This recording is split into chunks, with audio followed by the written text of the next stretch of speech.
powered by Digiana Fresh, Crazy Cricket। नमस्कार, Digiana fresh presents यानी हमारे इस खास शो क्रेजी क्रिकेट में आप सभी का बहुत बहुत स्वागत है। और आईपीएल के सीजन में आज मुकाबला है एल क्लासिको। अब ये होता क्या है एल क्लासिको? दरअसल फुटबॉल की स्पेन में ये एक भाषा का शब्द है कि जब टूर्नामेंट की सबसे प्रतिष्ठित टीमें आपस में भिड़ती है तो उसे एल क्लासिको कहा जाता है। वहां अगर हम स्पेन की बात करें तो वहां दो फुटबॉल क्लबों के बीच के मुकाबले का सभी को इंतजार होता है और वही आज यहां आईपीएल में होने जा रहा है। वहां पर रियल मैड्रिड और बार्सिलोना के बीच जब मुकाबला होता है तो फुटबॉल प्रेमी काफी उत्सुक होते हैं। और बात आईपीएल की जाए तो यहां मुंबई इंडियंस और चेन्नई सुपर किंग्स के बीच के मुकाबले का हम सभी को इंतजार रहता है। वो इसलिए क्योंकि पूरे आईपीएल के अभी तक के सीजन की सबसे सफलतम टीमें ये दोनों ही हैं। मुंबई ने अब तक 5 बार खिताब अपने नाम किया है तो दूसरी तरफ धोनी के धुरंधर 3 बार खिताब अपने नाम कर चुके हैं। तो जाहिर सी बात है कि खिताब के सबसे मजबूत दावेदार कही जाने वाली ये दो टीमें जब आज दिल्ली के अरुण जेटली स्टेडियम में आमने सामने होगी तो रोमांचक क्रिकेट की दावत हम सभी को देखने को मिलेगी। इस खास मुकाबले जिसको एल क्लासिको हम कह सकते हैं क्रिकेट प्रेमी के तौर पर, उस पर चर्चा करने के लिए हमारे साथ मौजूद हैं श्री सुखदेव सिंह घुम्मन सर, जाने माने क्रिकेट एक्सपर्ट है। और आज के मैच में ये भी देखना खास होगा कि आखिर वो किस टीम का समर्थन करते हैं, क्योंकि दोनों ही टीम उनकी फेवरेट है। और उनके साथ मौजूद है देवाशीष नीलोसे सर। आप सभी बहुत बेहतर तरीके से जानते हैं कि इंदौर की क्रिकेट प्रतिभाओं को न सिर्फ मध्य प्रदेश बल्कि देश के जाने माने प्लेटफॉर्म पर पहुंचाने की उनकी कितनी बड़ी भूमिका है। सर आपका बहुत बहुत स्वागत है। तो शुरुआत करते हैं इस महामुकाबले के तमाम पहलुओं पर चर्चा के लिए, लेकिन उसके पहले थोड़ी सी बात कर लेते हैं कल जो मुकाबला खेला गया जिसमें रॉयल चैलेंजर्स बेंगलुरु को पराजय का सामना करना पड़ा पंजाब किंग्स के हाथों। सर राजस्थान एक तरीके से देखा है तो आरसीबी के जो विजयी रथ था, एक लय थी, वो तोड़ दी है पंजाब ने। बिल्कुल, वो तो तोड़ ही दी है। उसके साथ साथ बाकी अपोजिशन को भी कुछ इंडिकेशन दिए हैं कि जहां तक हम आरसीबी की बात करेंगे तो बहुत बढ़िया बैटिंग लाइनअप है, सारे ही बैट्समैन इन फॉर्म है। बट अगर हम 2 ओकेजन पे देखें, एक कल देखें हम कि एक यंगस्टर आता है, स्पिनर है, 7 बॉलों के स्पेस में 3 विकेट ले जाने। और 3 विकेट कौन से? तीनों जो टॉप विकेट है आपके। विराट कोहली एक ड्रीम विकेट हो सकता है किसी भी यंगस्टर के लिए, पहला आईपीएल विकेट होना। उसके बाद में मैक्सवेल और उसके बाद एबीडी। 7 बॉलों में 3 महानतम बल्लेबाज आरसीबी के, उनको आउट करना एक ड्रीम स्पेल हो सकता है। सिमिलरली अगर आप देखेंगे तो एक दूसरा मैच हुआ था जो डैडी की टीम के साथ में मुंबई हुआ था सीएसके के साथ में, और वो वानखेड़े स्टेडियम में भी 3 ओवर के स्पेस में, रादर 3.5 ओवर के स्पेस में 5 विकेट आरसीबी के स्पिनर्स में गिरे थे, स्पिनर्स के अगेंस्ट गिरे थे। जडेजा और मोइन अली दोनों ने मिडिल ऑर्डर बिल्कुल खत्म कर दिया था। तो कहीं ना कहीं एक इंडिकेशन है बाकी आईपीएल टीम्स के लिए कि जो आरसीबी के बैट्समैन हैं और अगर थोड़ी बहुत भी स्पिन असिस्ट करती है विकेट जो स्पिनर्स को, तो वो कहीं ना कहीं वल्नरेबल हैं स्पिन बॉलर के अगेंस्ट। तो आगे यू लुक फॉर, आपको दिखेगा कि बाकी टीमें अपनी रणनीति में ये इंपॉर्टेंट पॉइंट लेके चलेंगी कि अगर आरसीबी चेस करती है तो आपके पास स्पिनर्स अच्छे होने चाहिए और मिडिल ऑर्डर में अगर, और खास तौर पे मैंने देखा है, हम बार बार बात करते चले हैं, मैक्सवेल की बात करते आए हैं, कप्तान कोहली अनडाउटेडली बेस्ट बैट्समैन है वर्ल्ड के। एबीडी रिटायर हो चुके हैं इंटरनेशनल क्रिकेट से, बट आज भी कैपेबल है किसी भी क्रिकेट टीम की तरफ से प्लेइंग 11 में खेलने के लिए। परंतु अगर हम उनकी रन स्कोरिंग देखें, हम उनकी कॉन्फिडेंस देखें against spinners including Virat Kohli, तो हम कह सकते हैं कि मीडियम फास्ट बॉलर के वो किंग हैं। उनको किसी भी जगह पे किसी भी तरीके से अपनी विश के ऊपर मार सकते हैं। पर जब स्पिनर्स आते हैं तो हमने बार बार देखा है कि वो शेकी होते हैं, रेस्टलेस होते हैं, कॉन्फिडेंस कहीं नहीं होता है, मारने की कोशिश करते हैं और इन एंड विकेट देके जाते हैं। तो ये एक बहुत बड़ा इंडिकेशन बाकी आईपीएल टीमों के लिए, आरसीबी के लिए। सर पंजाब एक बार फिर नरेंद्र मोदी स्टेडियम पर एक मिथक टूटा और राहुल का बल्ला चला, क्योंकि अब तक इस सोशल मीडिया पे बड़ा ट्रेंड चल रहा था। और दूसरी तरफ बात की जाए जिस तरह से एक नया पत्ता फेंका कल टीम ने और वो तुरुप का इक्का साबित हुआ।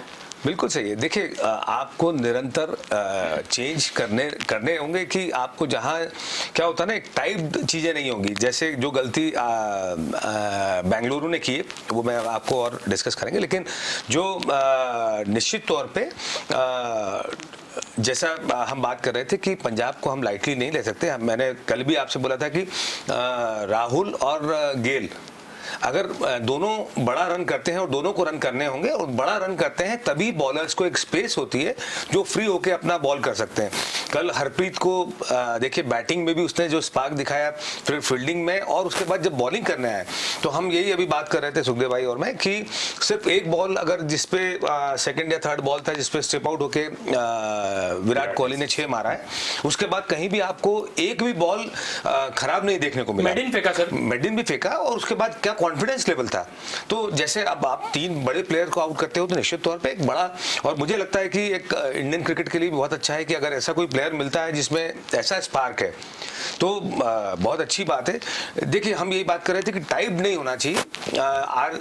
बेंगलुरु ने जो गलती की है, मुझे लगता है रॉयल चैलेंजर्स के मैनेजमेंट से जो गलती हुई है, थिंक टैंक से गलती हुई कि हर्षित पटेल को पहले मैच में, एक मैच में उन्होंने एक रन देके 4 विकेट मुंबई के लिए थे। उसके बाद से आप 2 मैच, तीसरा मैच हो गया ये, जब आप लास्ट ओवर करा रहे हो और लास्ट ओवर में 30 रन, एक मैच में 30 रन से ऊपर हैं। फिर कल भी आप देखिए तो 21 रन है, उसके पहले भी वो 19-20 रन दे चुके हैं। तो आपको कहीं ना कहीं इमीडिएट स्विच ओवर करना पड़ेगा, किसी और बॉलर को आपको कोशिश करनी चाहिए थी। तो वो जो लास्ट ओवर में जो आपने कोशिश की कि एक ओवर के परफॉर्मेंस से आप उसको बार बार रिपीट अगर कर रहे हैं तो आपको थोड़ा सा एनालिसिस करना चाहिए, जो मुझे लगता है कि एक चूक हुई है। और वही 20-22 रन क्या होता है कि जब लास्ट ओवर में पड़ जाते हैं तो एकदम बहुत टोटल एकदम से फर्क हो जाता है। तो मुझे लगता है कि ये कुछ चूक देखने को मिली है।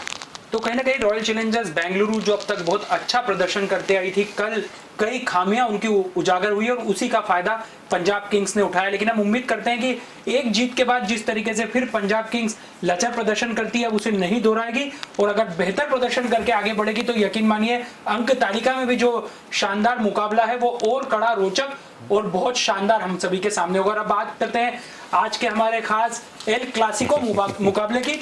सर, ये तो टूर्नामेंट का सबसे बेस्ट मुकाबला है पूरे अब तक के, ये पूरे जितने सीजन है, ये 14 सीजन है, उसकी बेस्ट टीम है 5 बार अनडाउटली जैसे आपने कहा कि जितने भी क्रिकेट लवर हैं, क्रिकेटर्स हैं, वो इस तरह का क्लैश देखने के लिए हमेशा आतुर रहते हैं कि 2 बेस्ट टीम, बेस्ट आप इसी से समझ सकते हैं कि 8 बार खिताब दोनों टीम जीत चुकी हैं।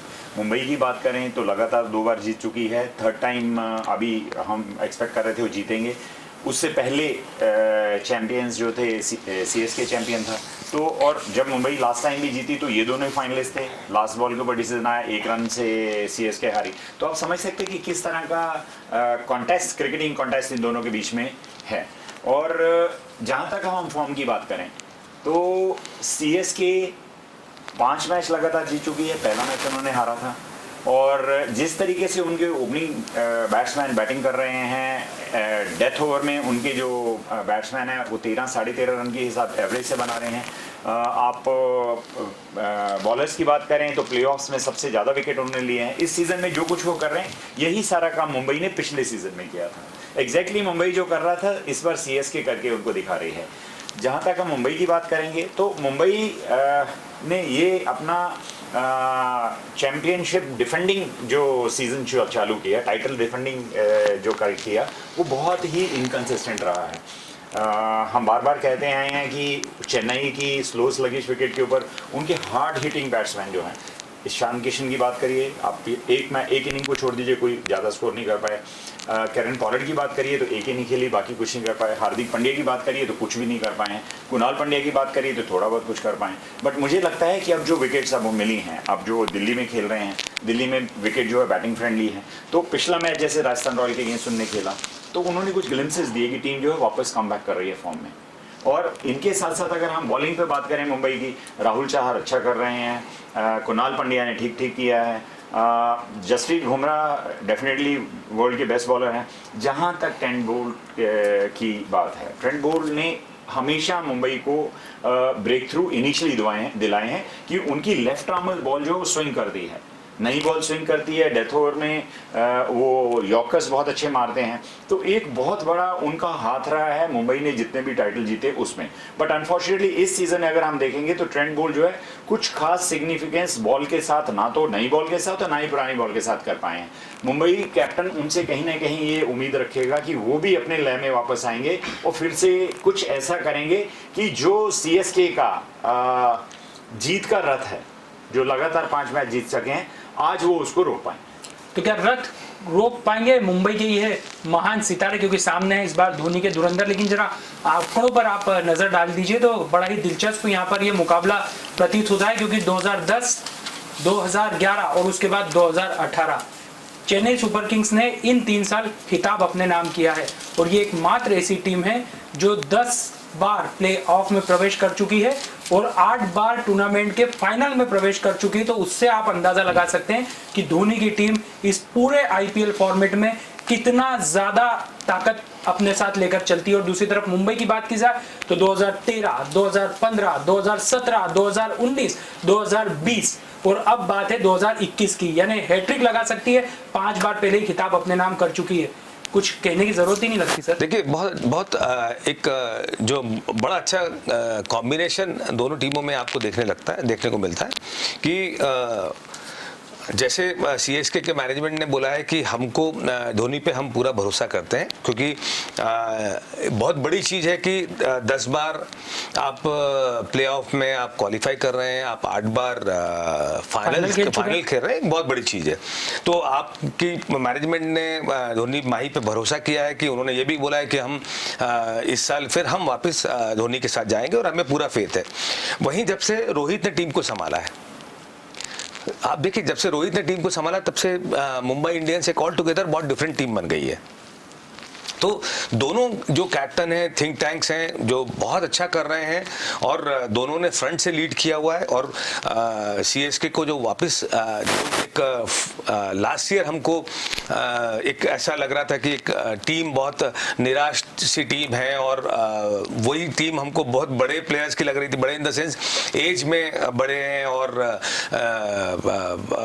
इंटरनेशनल क्रिकेट से दूर भी थे, लेकिन वही प्लेयर्स आज फिर वापस उस रिदम में आ गए हैं। तो बड़ा इंटरेस्टिंग मुकाबला है, क्योंकि दोनों थिंक टैंक जो है बहुत एक्सपीरियंस है और दोनों का थॉट प्रोसेस बहुत अलग है।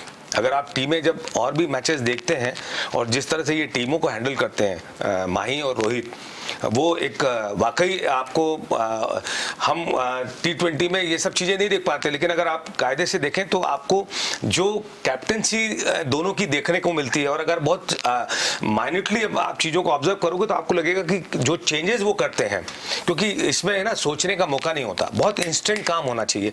तो आपको वो सब चीज़ें कैसे आपके दिमाग में चलती है और कैसे उसको एग्जीक्यूट करते हो, वो बहुत इंपॉर्टेंट है। तो दोनों की कप्तानी में जब मैच चलता है तो दोनों की कप्तानी में देखने, आज भी वही होगा, देखिएगा कि जो कप्तान संयम बरत लेगा वो कप्तान टीम को जिता देगा।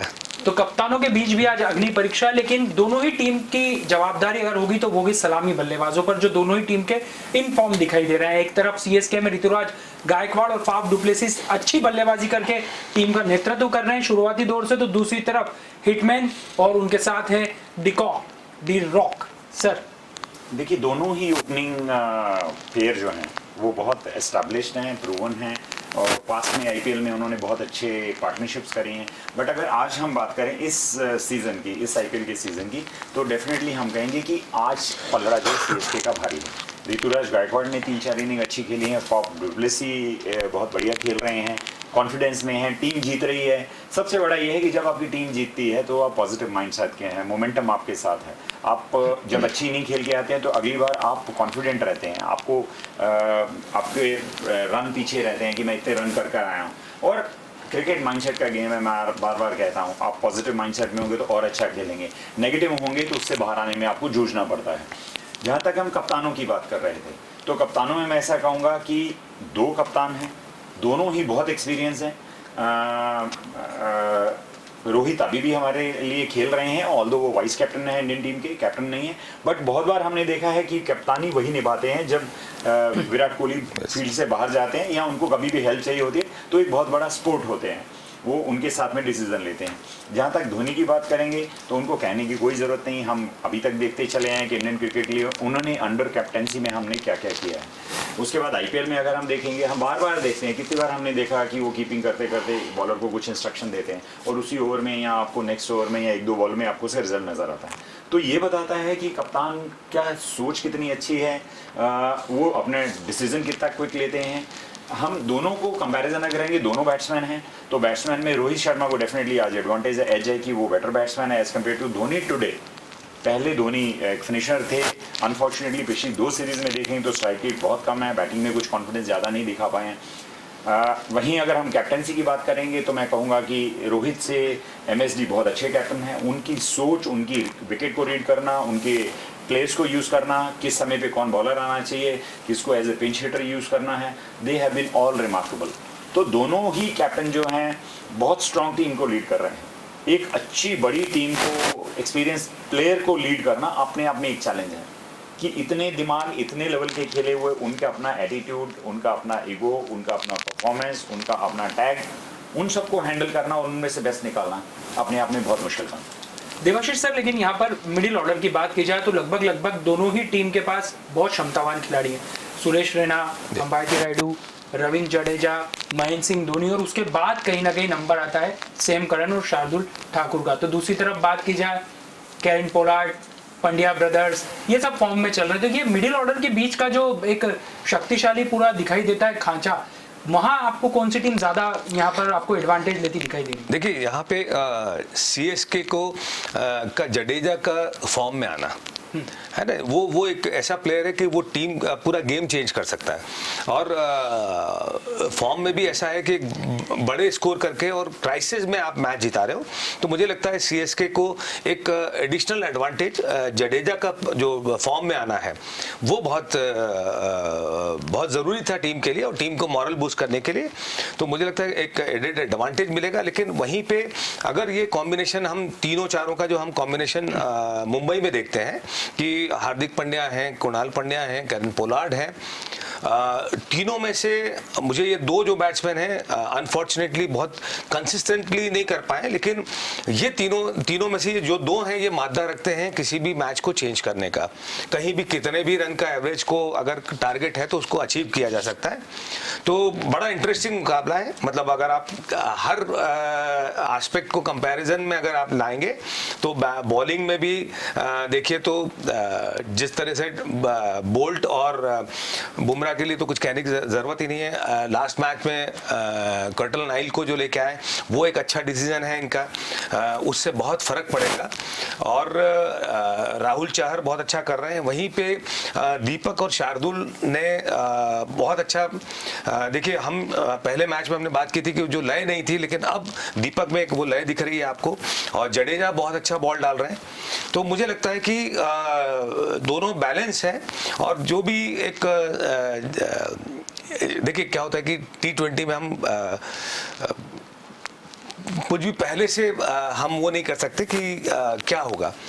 हाँ, लेकिन यह है कि मैच बड़ा इंटरेस्टिंग है और मुझे लगता है कर सकते हैं, आकलन कर सकते हैं। और हम स्टैटिस्टिक्स को देख के और रिदम को देख के हम ये कह सकते हैं कि मुझे भी लगता है कि सीएसके एडवांटेज जरूर सीएसके। यहाँ दोनों ही कप्तानों के सामने एक सबसे बड़ी चुनौती है कि इधर धोनी के सामने अंबाती रायडू फॉर्म में दिखाई नहीं दे रहे हैं, तो इधर हार्दिक पांड्या जैसे शानदार ऑलराउंडर का बल्ला खामोश।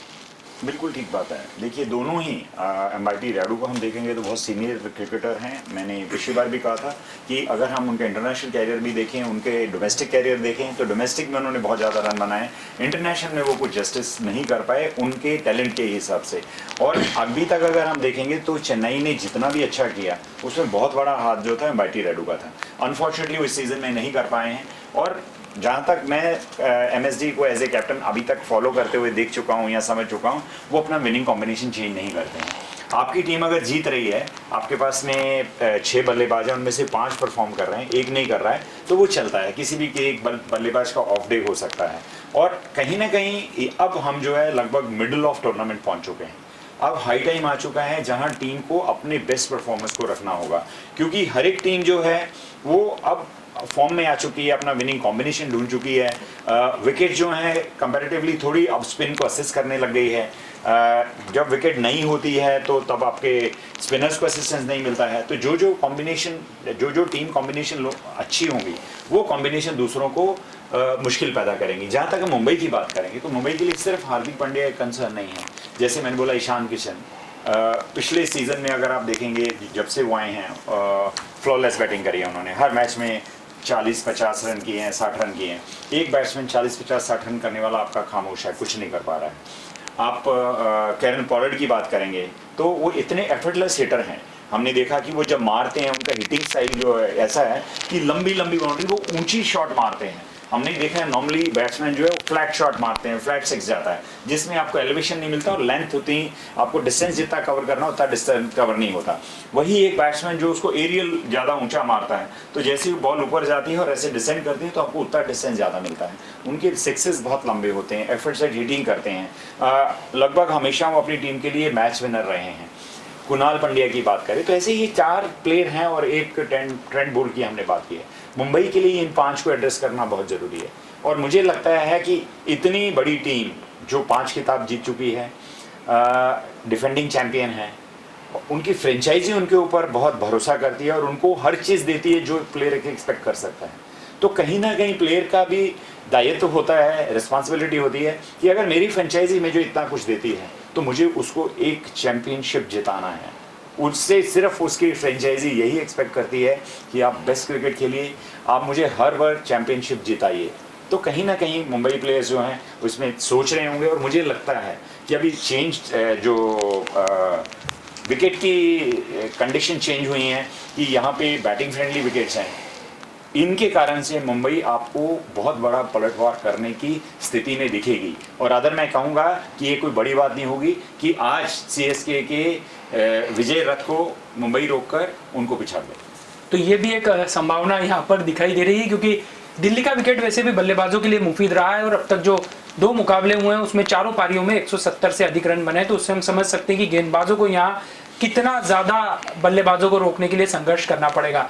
फिलहाल कल की भी बात कर लेते हैं क्योंकि कल सुपर संडे है। कल 2 मुकाबले खेले जाएंगे और पहला मुकाबला होगा Sunrisers Hyderabad versus Rajasthan Royals. Sir कल के पहले मुकाबले को लेकर देखिए दोनों ही टीमें बॉटम टीमें हैं। हाँ बॉटम टीमें हैं तो ये होगा कि भाई दोनों अपनी सुपरमेसी दिखाने के लिए कोशिश करेंगे। बहुत ज्यादा इंटरेस्ट। सनराइजर्स हैदराबाद ने कप्तान बदल दिया है, अब अच्छा। केन विलियमसन को कप्तानी दे दी गई है और पिछली बार जिस तरीके से केकेआर ने कप्तान बदला था इस बार यहाँ परिपाटी सनराइजर्स हैदराबाद ने निभाई है और यहाँ वार्नर को हटा के केन विलियमसन को कप्तान। देखिए हो सकता है ये कुछ जो चेंज है वो काम में आ जाए लेकिन मुझे नहीं लगता कि एक उत्साह जो दोनों मैच के लिए होना चाहिए, दोनों टीमों के लिए होना चाहिए, देखने को नहीं मिलता है। क्योंकि राजस्थान भी जैसा हमने जब स्टार्ट किया था और जैसा हमको लग रहा था कि एक यंगस्टर्स की टीम है और बहुत अच्छा यंगस्टर्स को मौका दिया है, लेकिन वो यंगस्टर्स भी बहुत कुछ प्रूव नहीं कर पाए टीम को। जैसे हमने कहा संजू सैमसन का एक स्पार्क नहीं है कप्तानी में जो जिस तरह से टीम को हैंडल करना चाहिए। और अब ये है कि वार्नर के जाने के बाद केन विलियमसन का भी एक वास्ट एक्सपीरियंस है। न्यूजीलैंड को एक बहुत समय से लीड कर रहे हैं और बहुत अच्छा उनके अंडर में परफॉर्म कर रही है टीम। तो मुझे लगता है कि शायद ये चेंज कुछ फर्क पड़ जाए और देखेंगे तो निश्चित तौर पे मुझे हैदराबाद को मैं चाहूँगा कि टीम अच्छी है, अच्छे प्लेयर्स हैं तो अपनी स्थिति को अच्छा बनाए और जो एक ऑनर के लिए जो होता है कि हम हाँ टीम है और अच्छा कर रही है और अच्छा करती आई है टीम। तो मुझे लगता है कि चलिए केन विलियमसन वाला जो चेंज है वो शायद कुछ अच्छा एक गुड लक लेके आए उनके लिए। सर कप्तान परिणाम बदल पाएंगे? कप्तान तो बदला है, परिणाम बदलना मुश्किल है। हाँ देखिए दोनों प्लेयर की बात करें तो इंटरनेशनल लेवल के बहुत अच्छे प्लेयर हैं। डेविड वार्नर की बात करें ऑस्ट्रेलिया से खेलते हैं, हार्ड हिटिंग बैट्समैन है। केन विलियमसन की बात करें तो न्यूजीलैंड से खेलते हैं, बहुत कंसिस्टेंट बैट्समैन हैं और 1s and 2s में विश्वास करते हैं, मौका मिलने पे चौका छक्का मारते हैं। डेविड वार्नर जो है वो आपको एक आध बहुत डिवास्टेटिंग इनिंग खेल सकते हैं बट मोस्टली इस टूर्नामेंट में वो इनकंसिस्टेंट रहे हैं, ज़्यादा run top of the order नहीं बना पाए हैं। और एक बैट्समैन जो होता है और एक कप्तान जो होता है वो अपने एग्जाम्पल से लीड करता है। अगर वो बॉलर है तो अगर अच्छी बॉलिंग करेगा तो आपकी टीम को आपकी परफॉर्मेंस बताती है कि मेरा कैप्टन अच्छा खेल रहा है तो मुझे भी अच्छा खेलना है। इसी तरह से अगर हम उनमें से केन विलियमसन को देखेंगे तो जब से उनको लाए हैं तो वो अपनी ख्याति के अनुरूप कंसिस्टेंसी देते हैं, एक एंड रोक के रखते हैं, रन बनाते हैं। 10 ओवर अगर आपका एक बैट्समैन एक तरफ खेल जाता है तो बाकी 10 ओवर आपको बैलेंस बचे हुए 5-6 बैट्समैन जो उनको खेलना है, तो उसमें प्रोबेबिलिटी यही होती है कि आपके बैट्समैन क्लिक करेंगे, रन बनेंगे। और जब आपके रन बोर्ड पे होंगे तो सनराइजर हैदराबाद की बॉलिंग में हमें कोई भी डाउट नहीं है, जिसमें राशिद खान हो, जिसमें भुवनेश्वर हो। अनफॉर्चुनेटली टी नटराजन जो है इंजर्ड हो के बाहर हो गए, उनकी नी की सर्जरी हुई है, तो बाकी भी उनके पास जो बॉलर्स हैं वो कैपेबल हैं कि किसी भी टीम को रोक सकते हैं। तो ये एक बैट्समैन की जिम्मेदारी है कि वो उतने रन बोर्ड पर टांगे कि कम से कम मेरे बॉलर जो हैं ऑपोजिशन को आउट कर पाएं। तो मुझे लगता है सनराइजर हैदराबाद ने ये बहुत अच्छा चेंज लाया है कि केन विलियमसन को कैप्टनसी दी है डेविड वार्नर की जगह पे। वहीं अगर हम राजस्थान रॉयल की बात करेंगे तो स्ट्रगलिंग टीम है। पिछले मैच में भी मुंबई इंडियंस से अगेंस्ट हमने देखा कि एक अच्छी पोजीशन में होते समय कप्तान का एक डिसीजन, आपके पास में डेविड मिलर बड़े बचे हुए खेलने के लिए, आपके पास में क्रिस मॉरिस बचे हुए खेलने के लिए, और आप उठाकर शिवम दुबे को भेज देते हो जो रन नहीं बना पाता है।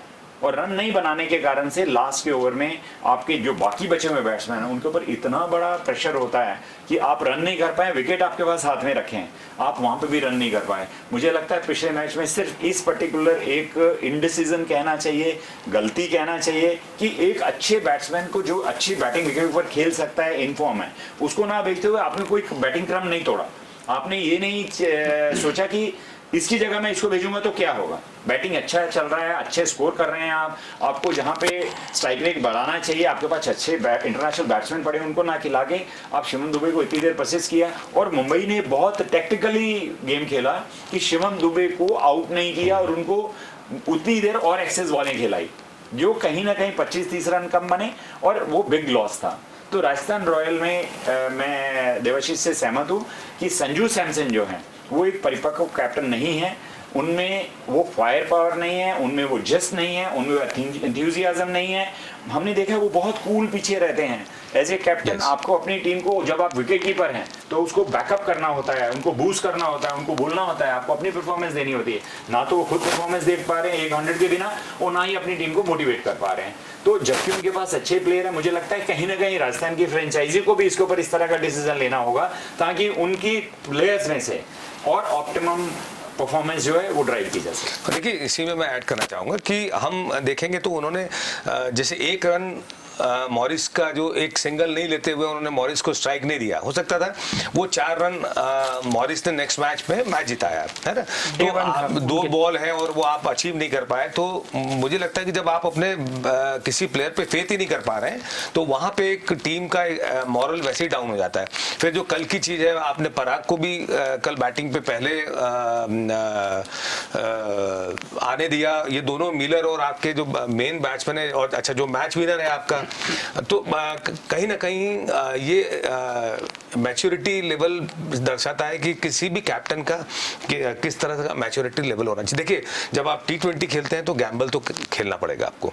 आप टाइप या स्टीरियोटाइप जो होते हैं वो प्लानिंग से नहीं चल सकते, आपको बहुत इंस्टेंट डिसीजन लेने होते हैं और उसमें गैम्बल होता है। और जब आप निश्चित तौर पे आप रिस्क लोगे और उसके बाद चैलेंजेस के लिए आगे बढ़ोगे तो आपको डेफिनेटली आपके फेवर में ही रिजल्ट जाते हैं। लेकिन अगर आप नहीं लेंगे और बहुत सेफ खेलने की कोशिश करेंगे तो T20 का क्रिकेट सेफ क्रिकेटर्स के लिए नहीं है। और कल सुपर संडे में दूसरा मुकाबला खेला जाएगा Punjab Kings versus Delhi Capitals. दोनों ही टीमें अपना पिछला मुकाबला जीत चुकी है, तो जाहिर सी बात है कि एक अच्छा संघर्षपूर्ण मुकाबला यहां पर देखने को मिलेगा। और दूसरी तरफ आज जो बेस्ट मुकाबला होने वाला है उसमें मुंबई इंडियंस ने टॉस जीतकर पहले गेंदबाजी का फैसला लिया है। वो इसलिए भी क्योंकि रिकॉर्ड बता रहे हैं कि यहां पर बाद में बल्लेबाजी करने वाली टीम ज्यादा फायदे में रही है। तो कुल मिलाकर धोनी के सामने यहाँ पर लक्ष्य रहेगा कि ज्यादा से ज्यादा रन बनाया जाए ताकि मुंबई इंडियंस पर प्रेशर बनाया जाए और साथ साथ गेंदबाजों को भी थोड़ा सा मौका दिया जाए। अब बेस्ट टीम जान लेते हैं कि हमारे एक्सपर्ट की चॉइस क्या है सर। देखिए, जैसे मैंने कहा कि मुंबई जो है 5 बार की चैंपियन है और उनको कहीं ना कहीं अपना बेस्ट देना है। और हमने पिछले मैच में देखा कि पूरे सीजन में पहली बार ऐसा था कि मुंबई ने चेस किया, और जब वो चेस करते हैं तो एक डिफरेंट टीम है, वो उनका विनिंग परसेंटेज जो है, विनिंग रेशियो जो है बहुत हाई होता है। आज भी वो चेस कर रहे हैं, मैं मुंबई के साथ जाना चाहूँ।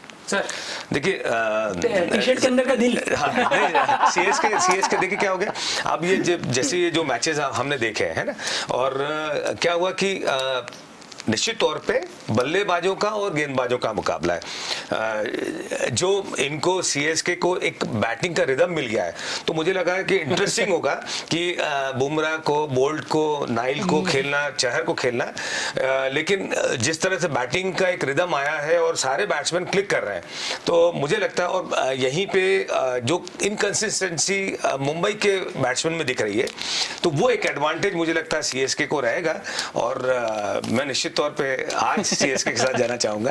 तो ये भी एक अच्छा मुकाबला हो गया, लेकिन कुल मिला के एल क्लासिको मुकाबला हम सभी का इंतजार कर रहा है। टूर्नामेंट का सबसे श्रेष्ठ मुकाबला है, क्योंकि दो श्रेष्ठतम टीमों के बीच ये मुकाबला है। तो देखते हैं कि आज आखिर कौन अपनी सर्वश्रेष्ठता प्रदर्शन करता है, क्योंकि ऐसे दो खिलाड़ियों के ऊपर दारोमदार हैं जो अपनी कप्तानी और अपनी रणनीति के लिए जाने जाते हैं, महेंद्र सिंह धोनी और रोहित शर्मा। तो फिलहाल हमारी इस खास पेशकश में इतना ही, लेकिन कल मुलाकात करते हैं, क्योंकि कल सुपर संडे है, कल दो मुकाबले हैं, इसलिए कल दोपहर 2:30 बजे हम इस खास शो के माध्यम से आप सभी के सामने रूबरू होंगे। तो कल मुलाकात होती है, तब तक के लिए इजाजत दीजिए, नमस्कार।